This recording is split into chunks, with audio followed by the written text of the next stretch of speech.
Purina. Oh gitu, oke. Coba nanti Bu yang seperti saya bilang kemarin, kirim ke saya dulu. Nanti saya kirim ke bagian, ada namanya Pak Vino. Dia yang bagian urus itu sih harusnya. Jadi ini mungkin alurnya, bisa teman-teman baca prosedurnya, cuma cukup banyak. Intinya nanti ada dua sertifikat.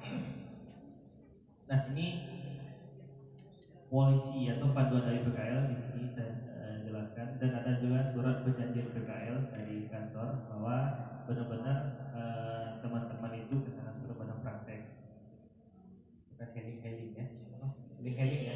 Nah, ya, segalanya gitulah. Nah, ini surat konfirmasi juga, mungkin nanti dengan Bu Rina ini, from serah terima PKL.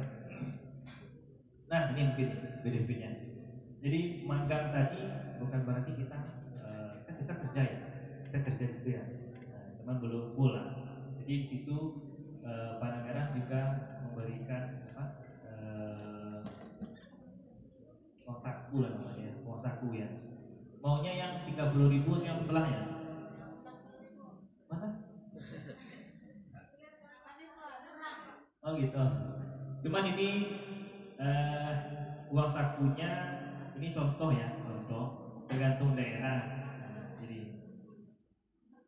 Jadi kalau untuk anak SMK 30.000 per hari, kalau mahasiswa 50.000 untuk wilayah Purwakarta, Wanayasa, Lembang itu. Kalau yang di luar itu tuh ada nilainya. Mahasiswa ada yang 30.000, Jember, Padang, Sumber belum ada ya, belum. Jadi pada prinsipnya kita mahasiswa, kita kan bekerja di sana. Jadi juga dapat uang saku di sana. Jadi antara yang mungkin tadi yang adik bilang tadi benefitnya seperti ini kita dapatkan. Cuman untuk clearnya, untuk yang magang dari Sumatera Barat, misalnya dari Politani, itu nilai berapanya seberapa? Pada prinsipnya sih yang mahasiswa lebih tinggi dari yang SMK. Dari situ ada yang bertanya lagi? Nah, ya, silakan. Namanya?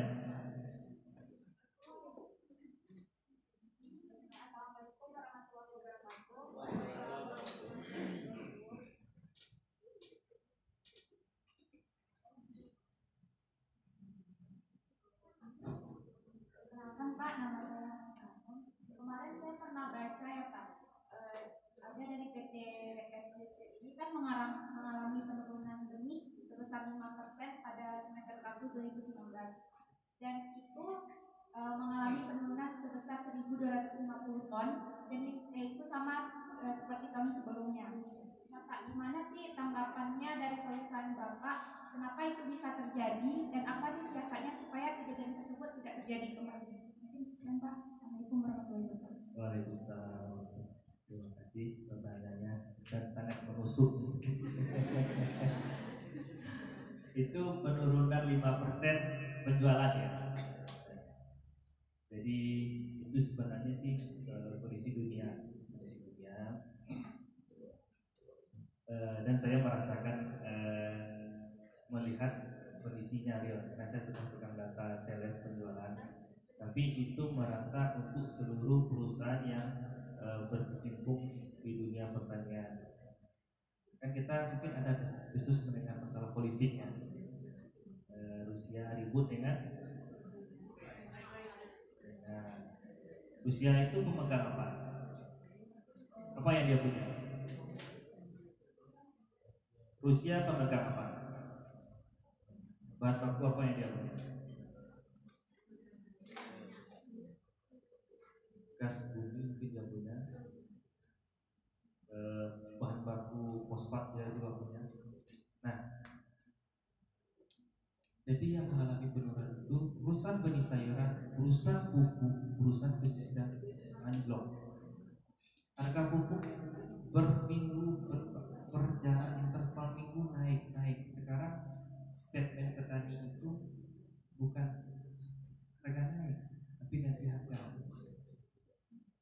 Panah Merah Iswesit dalam memproduksi butuh racun, butuh pupuk. Nah, di situ juga kita mengalami kenaikan harga. Nah, bayangkan di posisi petani, mereka yang menanam pupuk dulu di angka 500.000 misalnya.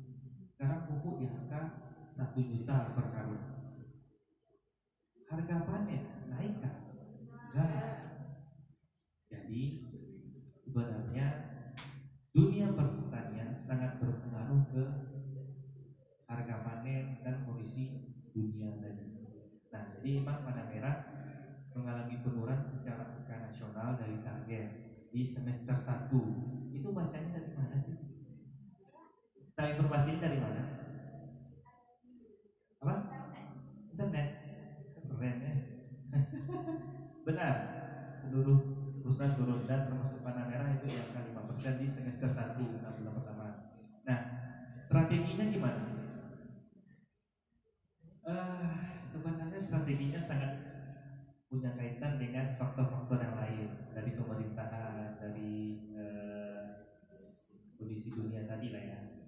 Cuman kalau dari pengamatan saya, sales 3 bulan yang ini kami kan target per kuartal ya, per kuartal tipe 3 bulan, Juli, Agustus, September, wilayah ASFA tadi atau Sumpagur tadi kami bagus.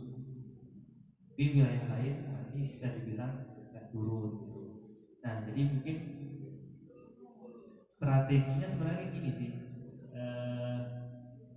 gimana ya? Karena dia berkaitan dengan pemerintah. Kemarin saya update harga tomat aja sebelumnya dari harga 5.000 sekarang 2.000. Cabai dari 100.000 ke 35.000. Nah, menurut teman-teman, petani akan semangat menanam, akan semangat merawat tanaman atau turun? Turun. Ya.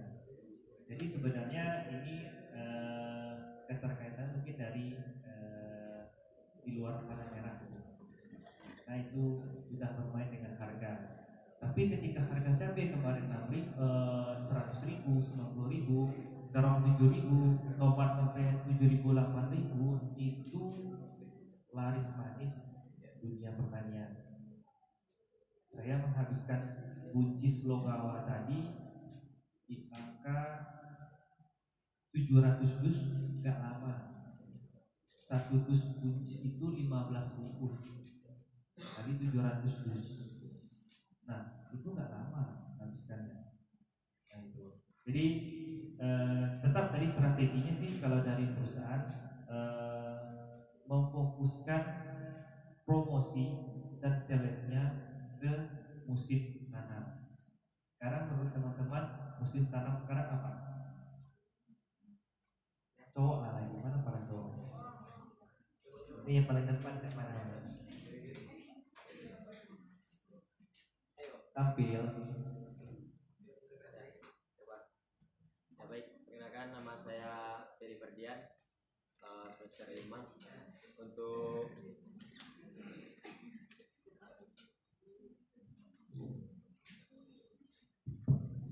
ya, baik, assalamualaikum warahmatullahi wabarakatuh.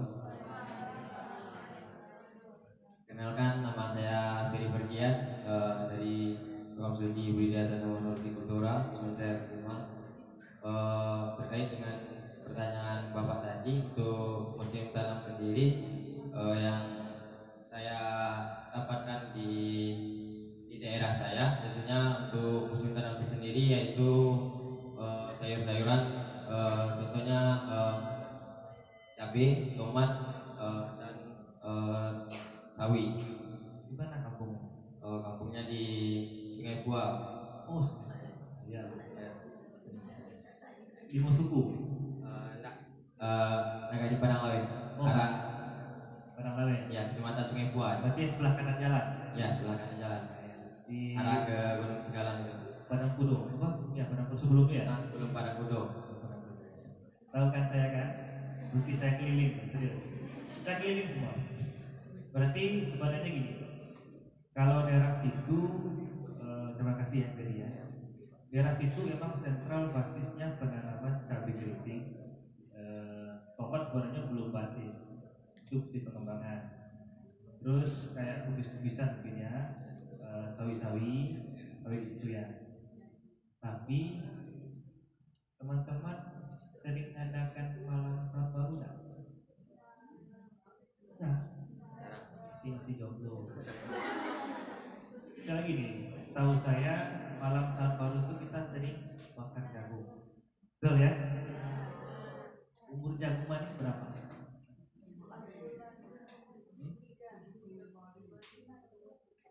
Yang berani itu tunjuk. Nah, tuh ini makin keren nih untuk tuh. Berapa? 75. Pas. Jadi kalau 75 hari untuk panen tahun baru kapan tanamnya?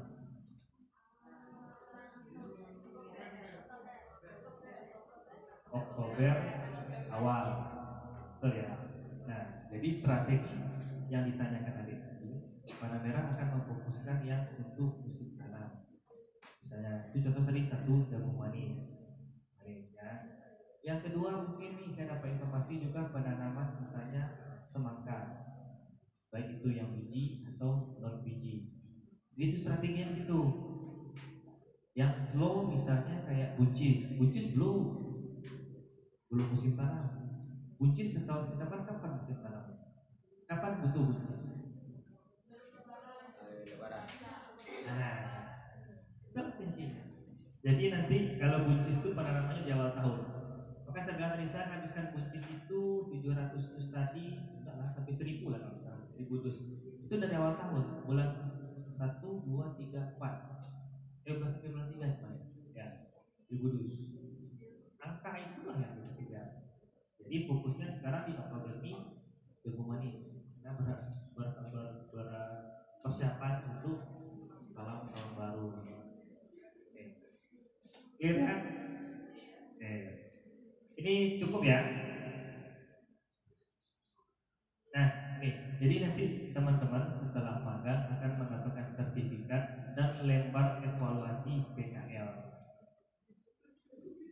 Nah, muncul thank you-nya. Ayo tanya lagi. Oke. Waduh. Ya, yang pertama dulu ayo. Nah.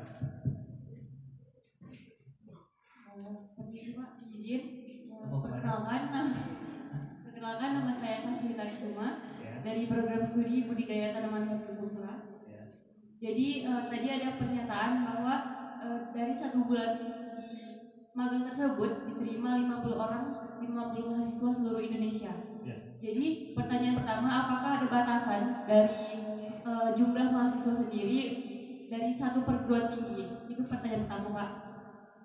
Dan pertanyaan kedua, hal-hal apa saja yang harus dipersiapkan seorang mahasiswa tersebut jika yang memang sudah terdaftar dari perguruan tingginya ketika akan magang di terutama di pusatnya gitu Purwakartanya, baik dari material contohnya yang pastinya kan biaya PP biaya ke sana pesawat gitu Pak, atau biaya apa lagi yang memang harus dipersiapkan dan hal-hal lainnya gitu. Mungkin ini mengenai yang berkaitan tentang magangnya. Terima kasih. Terima kasih. Siapa nama tadi? Sasmita. Pertanyaan pertama mungkin itu jawabannya mungkin seperti ini. Kalau kita duluan yang masuk pengajuan surat penawarannya, misalnya kita rencana ada berapa? Misalnya ada pas 50 dan di daerah lain ternyata setelah kita, nanti kita yang diprioritaskan seharusnya. Sebenarnya gini, yang sebenarnya lebih afdol itu dari bagian HR sih yang lebih paham gitu kan. Cuman saya bantu dulu seperti tadi, saya akan coba memastikan lagi kalau dari, karena saya harus memastikan gini, apakah selain Politani dalam waktu dekat ini ada yang akan ada magang juga, karena tadi sudah disampaikan 50 kuota per bulan gitu kan. Nah, seandainya dari Politani misalnya kita rencana sampai 50, nggak sampai kan? Paling sekitar berapa? 45? 46. Oke, bisa coba kasih satu bagian HR lah ya. Cuma pada prinsipnya kuota per bulan 50 peserta per bulan. Nah, cuman untuk instansi lain apakah juga sudah mau daftar atau gimana saya belum paham, karena itu langsung emailnya ke HR bagian yang di kantor. Jadi saya pendek dulu lah jawaban untuk Purwo, ada Sasmita tadi ya. Yang kedua tadi apa yang dipersiapkan ketika menuju magang, yang dipastikan pasti tadi biaya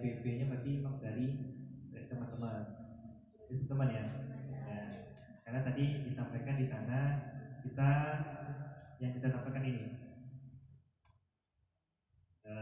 istilahnya mungkin upah atau uang saku lah untuk kita makan di sana. Kalau yang lainnya berarti dari kita peserta magang yang mempersiapkan, baik itu dari sisi baju, perlengkapan lah, perlengkapan kebutuhan di sana. Kalau tempat tinggal, setahu saya kita sudah ada di sana tuh mesnya ada. Saya nggak paham ya, saya takut salah nih. Cuma setahu saya di kantor kami punya mes, cuma kapasitas tidak paham. Untuk jadi pasti menanyakan juga ya, nanti kami tinggal di mana di sana gitu ya. Iya, benar ya. Saya simpan dulu lah ya, saya takut salah nih. Nanti saya pastikan dengan bagian SR lagi, itu namanya Pak Titi. Cuma saya kemarin kurang detail sih menanyakan, gitu kan. Cuma saya kemarin cuma memastikan apakah magang ini dengan ini itu gimana. Pada prinsipnya kemarin jawab tentang Panah Merah sangat welcome dengan magang gitu kan, dan ada kontribusinya seperti ini. Cuman kalau untuk yang lain, misalnya biaya yang PP tadi, tempat tinggal tadi atau gimana nya, mungkin itu yang saya pastikan kembali. Karena seandainya salah saya menjawab, nanti di sana saya kena janji ya. Jadi untuk awal saya itu dulu ya, boleh ya. Nanti saya informasikan ke Bu Rina nanti gimana apa ya. Cuman saya ingat saya dulu, saya pernah ke kantor, saya pikir lagi lah. Saya takut salah jawab serius. Karena kita orang apa ini, informasi itu harus konkret, tidak boleh salah. Karena itu kan berefek negatif ke perusahaan. Gitu. Jadi saya belum bisa memberikan jawab pastilah itu. Terkait dulu. Cukup ya? Ada yang di belakangnya? Tadi siapa? Oh, ada janjian. Sama pertanyaannya. Ada lagi? Oke, silakan.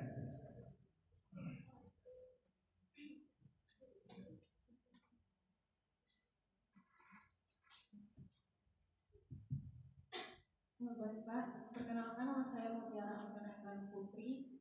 Di sini saya mau bertanya Pak, seperti yang Bapak jelaskan tadi, pada PT Eswisit ini terdapat beberapa divisi. Semisalkan kami mau magang di sana, apakah semua divisi tersebut bisa kami masuki atau hanya beberapa divisi saja? Oke, terima kasih. Kita boleh duduk ya. Pada prinsipnya magang itu di kantor akan merata seluruhnya. Jadi teman-teman akan dibekali pengenalan bidang kerja. Nah, jadi kenapa disampaikan tadi?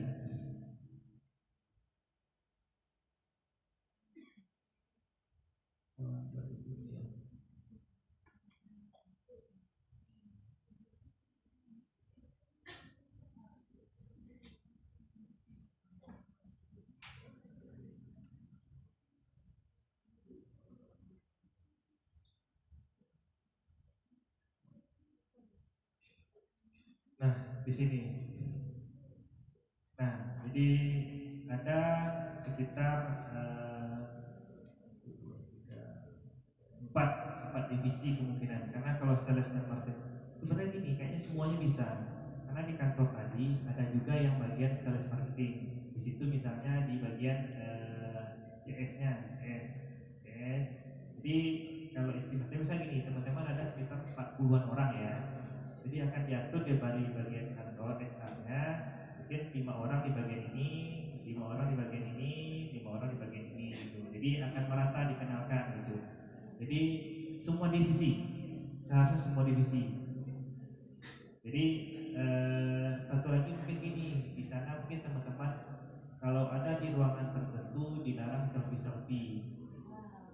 Ya, karena ada yang sifatnya private, tidak bisa diekspos karena kita punya teknologi emang bagus di sana.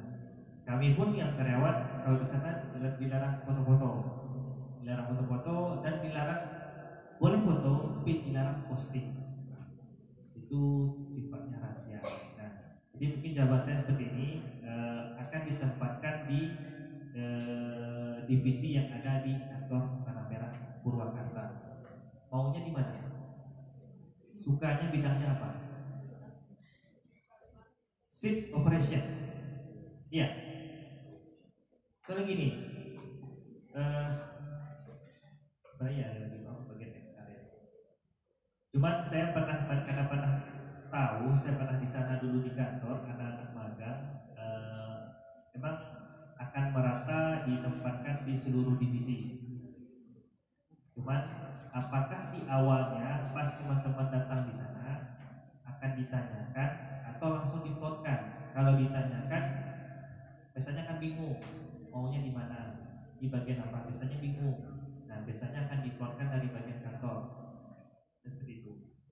Cuman apakah misalnya gini, kan tadi waktunya misalnya 4 bulan, apakah sebulan di divisi sales marketing, sebulan lagi di seat operation, sebulan lagi di sini, kan gitu.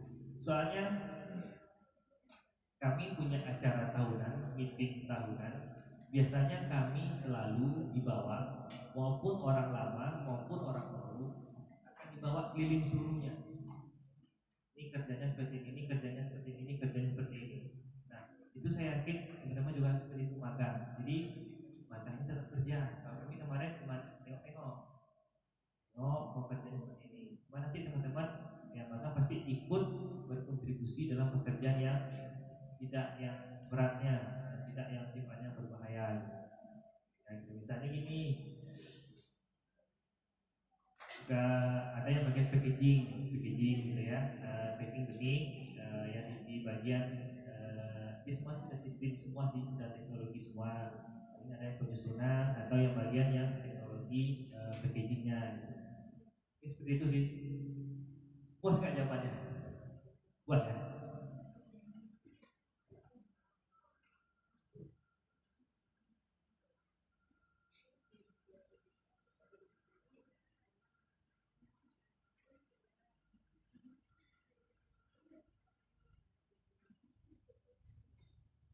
Oke, selanjutnya ada yang ditanyakan? Oke, siap.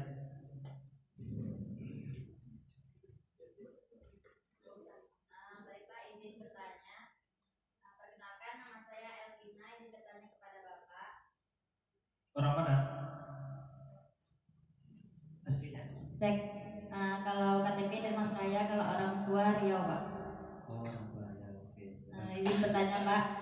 Jadi ini saya bertanya kepada Bapak tentang rekrutmen pekerjaan. Apakah di PT Edge West Seat ini yang diterima yang gelar sarjana saja atau semuanya Pak? Karena kami dari D3 ini, apakah ada peluang besar untuk bisa bekerja di PT ini? Terima kasih. Oke, aplaus dulu dong. Ini pertanyaannya keren. Oke, terima kasih. Sebenarnya tadi di awal sudah disampaikan. Lowongan pekerjaan di SWS ini ada terbuka untuk D3 sampai S1. Cuman intinya pertanian. Nah, jadi kenapa saya sebutkan tadi di awal, di overview di awal ya, di Panah Merah di Sumbar sekarang, Sumbar ini sudah ada alumni Politani 2 orang. Dan yang malahan yang namanya Triraya di Putra angkatan 2008 itu sama masuk barengan saya 2015. Nah, itu kami memang baru masuk perempatan Sumbar. Yang satu lagi yang angkatan 2012 budidaya tanaman perkebunan yang namanya Reti Rainadi itu masuknya kalau nggak salah 2018 kalau nggak salah. Jadi emang, tapi minimal emang D3 dan pertanian. Teman kemarin juga menanyakan ada lowongan nggak Bang untuk tamatan misalnya sarjana di bidang pertanian. Saya mungkin lebih tegas dibilang belum ada. Kalau ekonomi mungkin ekonomi mungkin bisa, cuma di kantor bagian keuangan mungkin ya. Cuman kalau yang sifatnya kayak seed research, sales marketing itu pasti akan konteksnya di pertanian. Cuman kalau di kantor sebenarnya lebih banyak.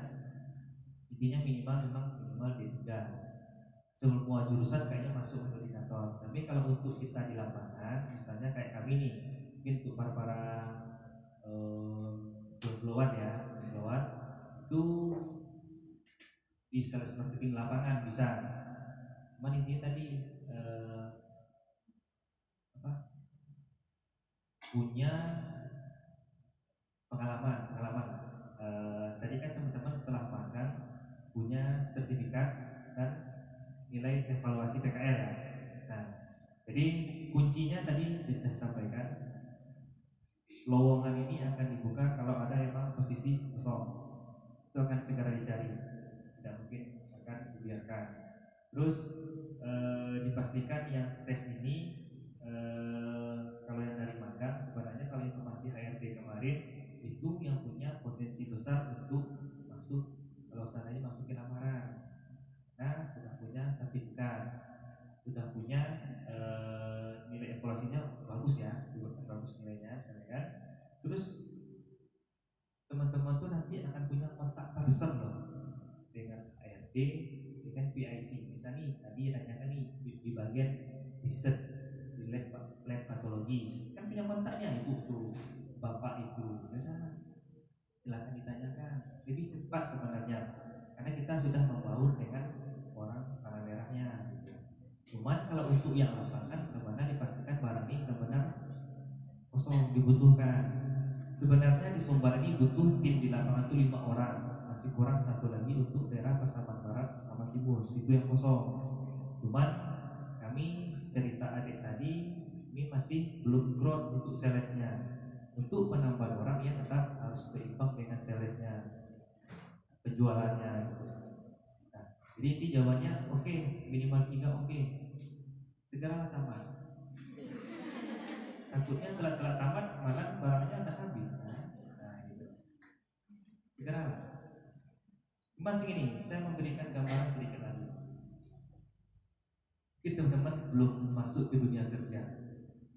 Dunia kerja itu bukan hanya di benih. Benih aja punya beberapa perusahaan. Satu, ada yang benih jagung pipil kan. Nah, pestisida ada berapa macam? Banyak. Pupuk ada berapa macam? Banyak. Lowongan kerja itu banyak. Makanya saya jujur ya, saya bukan kecewa atau gimana. Saya sempat bekerja di Kalimantan itu 5 tahun. Coba saya ketika masuk Panah Merah, saya berpikir kenapa saya nggak tahu ada Panah Merah di Sumbar dari dulu. Kalau tahu mungkin saya sudah jadi manajer sebelum. Serius, nggak yakin saya jadi manajer kan? Oke. Nah gini loh, saya masa kerja itu dari 2008 sampai sekarang berapa tahun? 14 tahun. Saya baru naik step kali. Tapi kalau jabatannya udah banyak sih, dari VP, ASC, Front Officer, ASC, MR. Sekarang jabatan saya Junior MR Superintendent. Jabatan sudah banyak. Cuman saya baru dapat yang namanya posisi jabatan level yang fasilitasnya rodanya 4 baru Januari kemarin. Nah, gitu. Pas sekarang berpikir, kenapa saya nggak dari dulu masuk Panah Merah? Dunianya enak. Teman-teman tuh bekerja emang di dunia pertanian, penyuluhan, deplon. Pokoknya yang punya karakter, kalau pernah training tes itu yang punya karakter ekstrovert lah, untuk orang lapangan ya. Suku ngota, suku mengecek, itu sangat mantap. Tapi kalau yang introvert mungkin lebih cenderung ke kantor, mungkin para ladies ya. Kalau cewek sebenarnya mungkinkah para cewek jadi petugas lapangan? Dulu pernah. Saya punya teman seangkatan namanya Yusi Gurita, orang Tanah Datar. Dia duluan, saya bekerja tamat kuliah langsung kerja Sinarmas. Dia tamat kuliah langsung ke Jawa, ke Purwakarta, karena abang-abang sebenarnya banyak di sana. Dialah PP perempuan pertama yang ada di Panah Merah. Cuman karena kasihan kulitnya jadi legam hitam, ditarik ke kantor jadi CS. Masih nggak pas sih kalau cewek tugas lapangan, apalagi punya wajah yang rupawan ya. Nih Jadi sekarang pun sebenarnya ada satu cewek yang di lapangan, sebenarnya nggak terlalu lapangan, namanya Rinita, itu yang bagian UR, urban farming. Dia sifatnya dia ke teknologinya. Teknologi misalnya nih, teman-teman kan punya HP semua Android kan ya. Kami punya aplikasi untuk informasi pertanian. Di situ lengkap cara budidaya, penanganan hama penyakit, ada di situ. Ketik aja di Play Store Sipindo, daftar, itu bisa tengok. Karena kan teman-teman nanti kalau orang pertanian nih pulang ke rumah ditanyakan teman orang tua, pasti kadang ada kita dikasih challenge ya sama tetangga orang di rumah. Lado kami kan iko aubeknya. Tanaman kami kunyang-kunyang daunnya anak kurang pupuk, answer gitu. Jadi di Sipindo itu belum terlalu lengkap.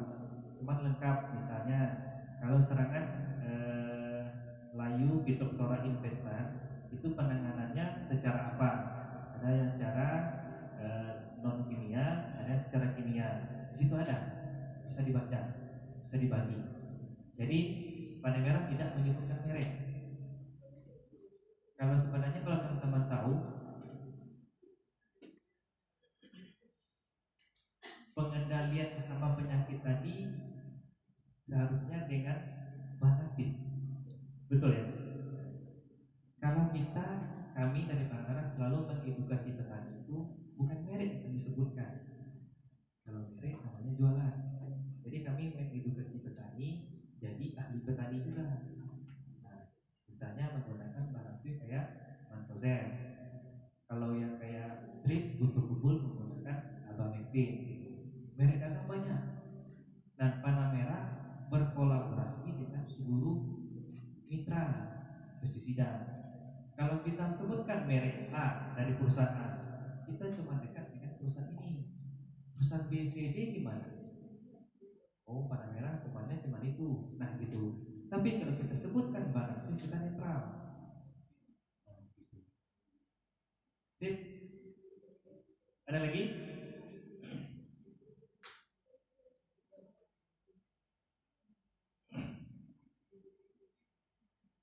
Nah, ini saya sekilas melihatkan kerja kami di lapangan. Jadi marketing tadi promosi, sales jualan. Marketing tadi kami harus mempromosikan baik di dunia nyata dan di dunia online ya, online. Jadi ini kayak ini yang di Putra, ini yang alumni Politani tadi penempatan Solo. Itu jagung manis sekadar, dia mempromosikan jagung manis sekadar.